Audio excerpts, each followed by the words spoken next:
This picture made Yellowstone fans all kinds of nervous at the end of episode 5 of Yellowstone. It came during a teaser for episode 6, and it appears to show John hugging Casey? Tate? Both were really bad options because it spelled doom for the other. Death seemed like a certainty during episode 6 of Yellowstone, and, spoiler alert, death came knocking. It's Billy Dukes, and I'm not going to make you wait forever to find out who died during episode 6 of Yellowstone. In fact, you can find out right now by checking out the time code section below. I'll trade you a like and a subscribe for it. This is a recap video for episode 6 titled Cigarettes, Whiskey, a Meadow, and You.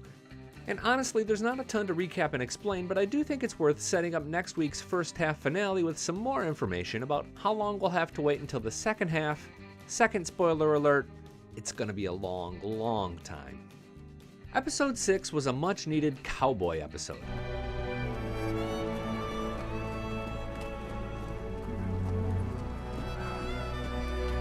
If you subscribe to this channel, you know that I was really critical after episode 5. I thought it was not enough cowboy stuff and perhaps a little bit too much Beth. She put her crazy away for this 2-day journey, and mostly the show was drama-free.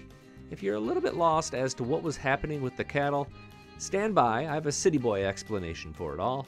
Also, we do need to talk about what happened at the Indian reservation because there is a big problem that only a few people seem to understand.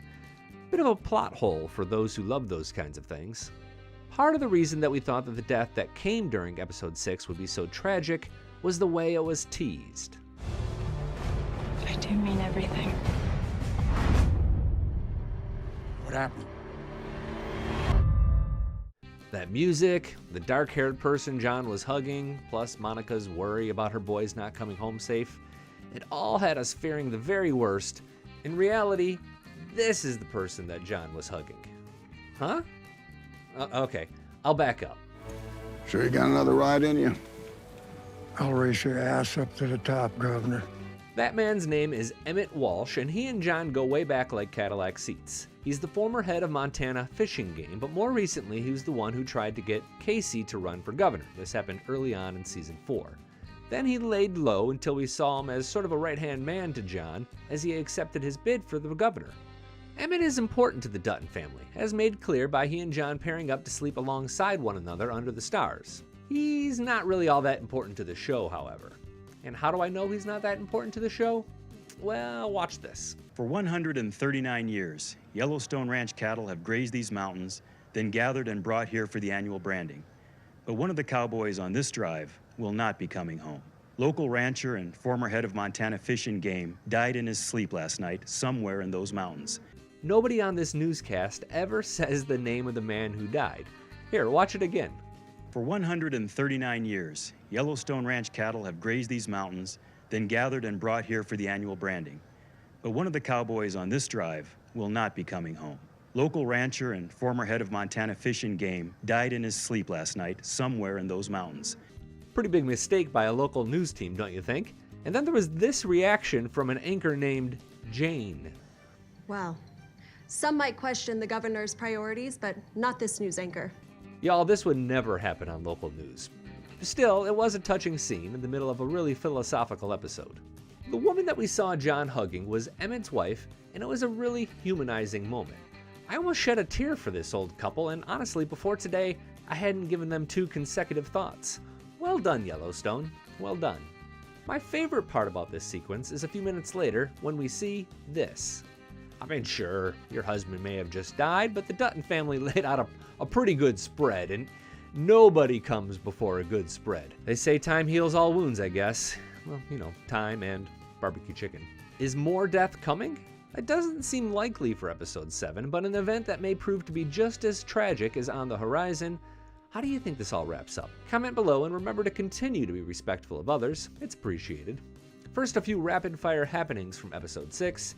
Jamie and Sarah Atwood slept together again, and again, and again, and she tried to convince him that she's only sleeping with him because she wants to, not because she's working some sort of angle for market equities.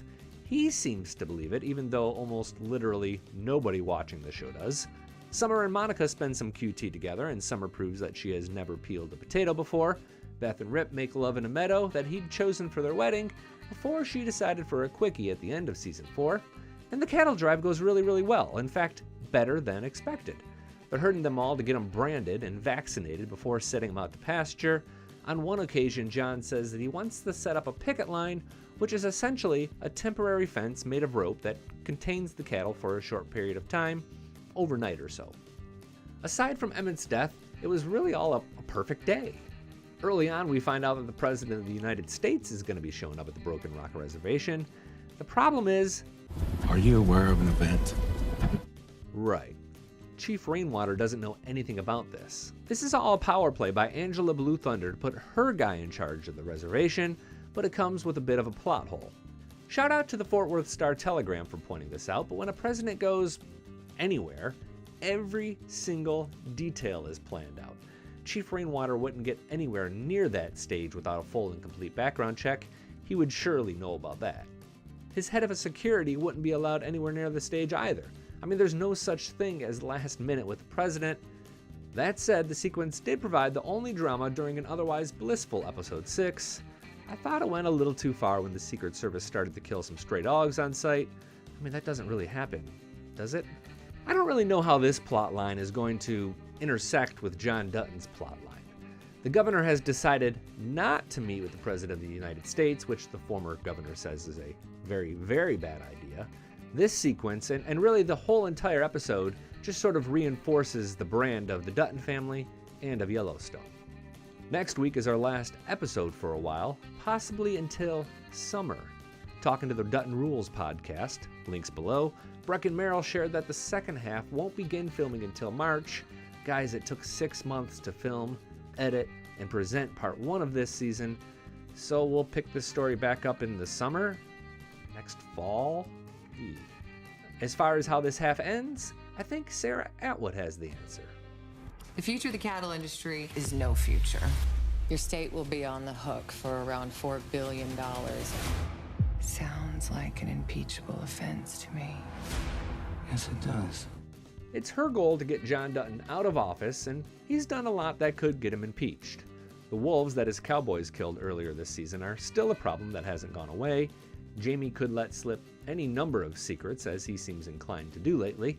It's kind of funny, Beth promised not to let him out of her sight, but he's been running rogue for several episodes now. She's really not doing her job, is she? I'll also point out that he's not really doing his job. I'm talking about John Dutton. Real talk. It's been a couple of weeks in Yellowstone time, and he's canceled every meeting and appointment and focused on things at his home. I think you call that an absentee governor. If he were to be impeached, the lieutenant governor would presumably take over. I don't think that's Jamie's role quite yet.